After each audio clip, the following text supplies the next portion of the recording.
दोस्तों नमस्कार। आईआर के इस सीरीज में हम आज आगे डिस्कस करते हैं।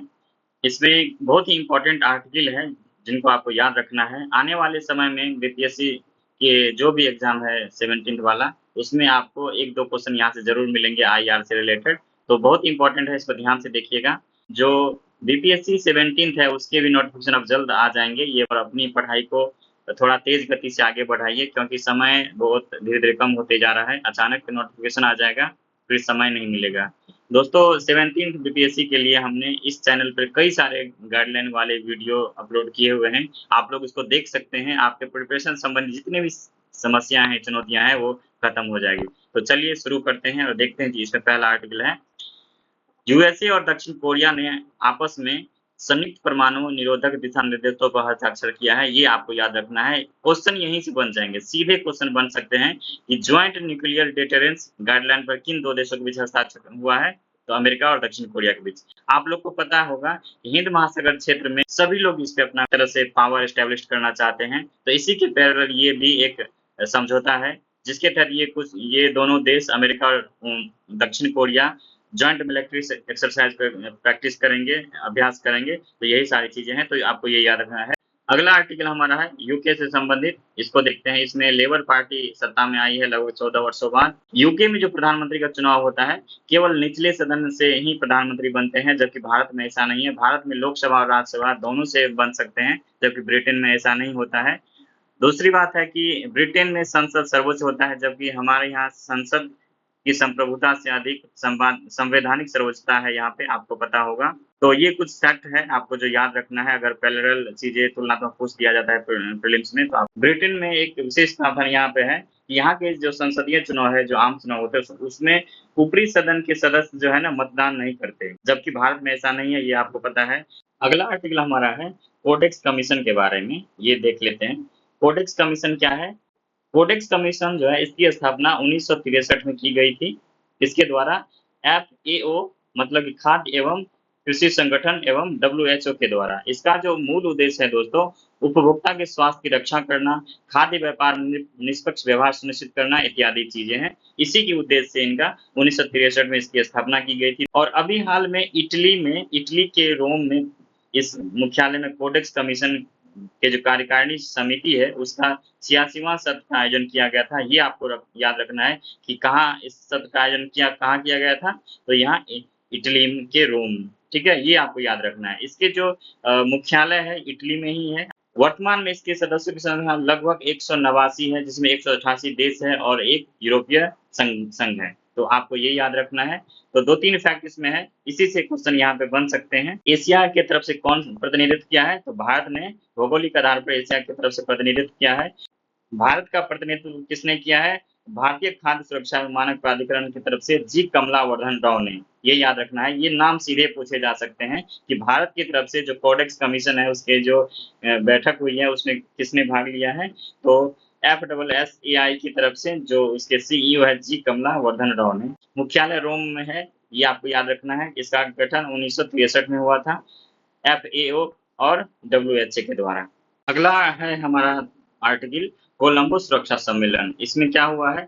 बांग्लादेश को इसमें शामिल किया गया है, ये आपको याद रखना है। कोलंबो सुरक्षा सम्मेलन का गठन 2011 में हुआ था। इसमें 3 देश मिलकर भारत, श्रीलंका, मालदीव त्रिपक्षीय समुद्री सुरक्षा समूह के रूप में इसका गठन किया गया था 2011 में।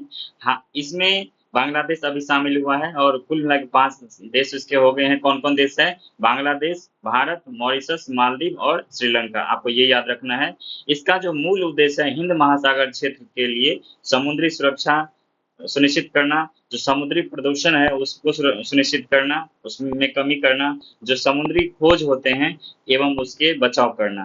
तो कुल मिला के दोस्त यही इसकी जो मूल चीजें हैं, इसमें इसको आपको याद रखना है। इसका जो सचिवालय है कोलंबो में है, आपको ये याद रखना है। कुल मिला के यही सारी चीजें हैं। इसमें 5 स्तंभों की बात की गई इस कॉन्क्लेव में: समुद्री सुरक्षा तथा संरक्षण, आतंकवादी और कट्टरपंथ का मुकाबला करना, तस्करी और अंतर्राष्ट्रीय संगठित अपराध का मुकाबला करना, साइबर सुरक्षा, मानवीय सहायता, आपदा राहत, इतनी सारी चीजें हैं। तो आपको कुल मिला के यही सारा चीज याद रखना है। अगला हमारा है यूक्रेन के परमाणु संयंत्रों पर प्रस्ताव पारित किया गया है यूएनओ में। ये आपको याद रखना है, संयुक्त राष्ट्र महासभा के द्वारा। इसमें यूक्रेन और जो रसिया के बीच अभी चीजें चल रही है, आपको पता होगा।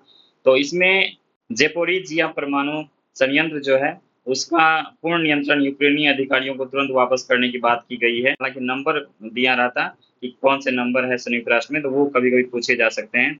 एक चीज़ और आपको दोस्त याद रखना है कि भारत ने आईसीसीपीआर की समीक्षा सफलतापूर्वक पूरी की है। इसमें जिनेवा में संयुक्त राष्ट्र मानवाधिकार समिति के विशेषज्ञों के द्वारा नागरिक और राजनीतिक अधिकारों पर अंतर्राष्ट्रीय अनुबंध का एक बैठक हुआ था, जिसमें भारत के कुछ चीज़ों को लेकर वहाँ पे चर्चा हुई थी, जिसमें कि अभी महिला आरक्षण हमारे यहाँ अधिनियम लाया गया है इसकी, जो संसद में महिलाओं की भूमिका की बढ़ने की बात की गई, 1/3 सीटें आरक्षित की गई है। तो इसमें उसमें चर्चा की गई थी, तो इसमें कुछ खास नहीं है, आपको ये चीज़ें केवल याद रखना है। अंतर्राष्ट्रीय मानवाधिकार अनुबंधों में निम्नलिखित शामिल हैं, ये 3 शामिल है, आप देख लीजिए।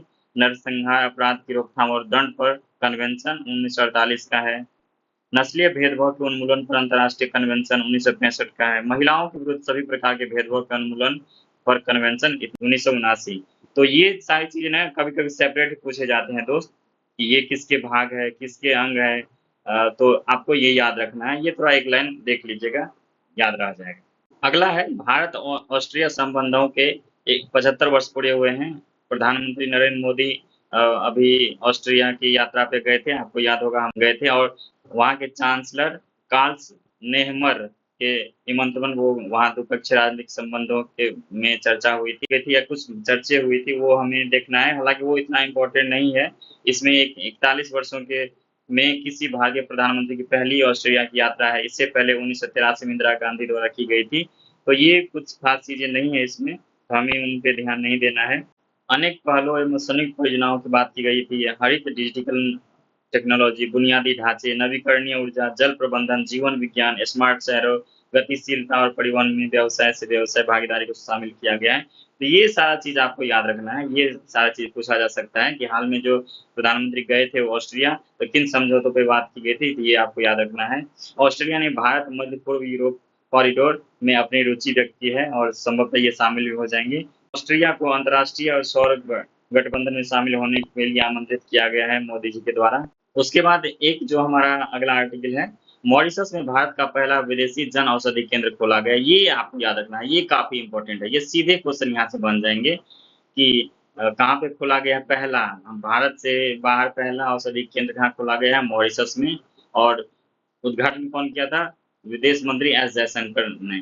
तो ये आपको याद रखना, दे देगा प्रधानमंत्री ने किया था या राष्ट्रपति ने किया था। तो इस तरह से आपको चीज़ें ये याद रखना है। मॉरिशस के जो प्रधानमंत्री कौन है?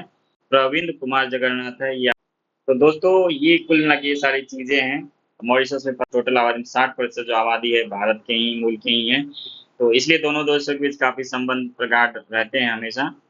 तो आईआर के इस सेशन में आज इतना ही, फिर हम दूसरे सेशन में किसी और बात करेंगे किसी अच्छे टॉपिक पे।